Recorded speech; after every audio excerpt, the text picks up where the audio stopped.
We will be trading on Quotex using a live trading account.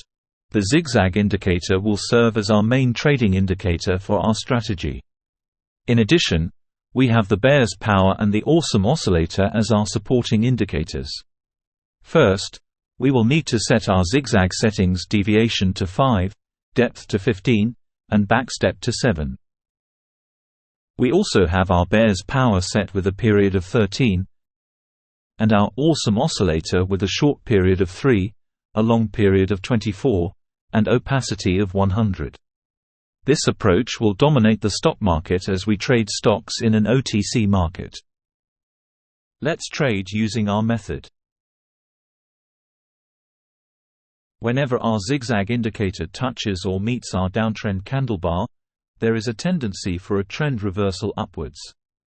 When our Awesome Oscillator produces a series of red bars, while our bear's power line tends to go up, let's wait for the confirmation to create a green candle before putting a trade going higher.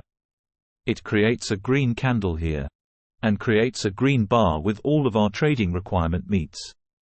It's the best chance to trade higher. Let's wait for 30 seconds. This strategy also works on currencies.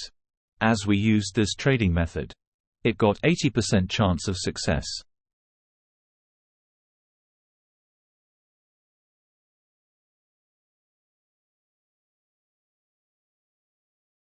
We got good trading result. Another good trading spot here. Our candle bar creates a long red wick, leaving a trail to our zigzag indicator. It already creates a green bar with our Awesome Oscillator, and our bear's power going uptrend. It creates a green bar. It's the best opportunity to trade going higher. Like and subscribe with us and stay updated for our latest strategies for free trading with Quotex and other binary options broker.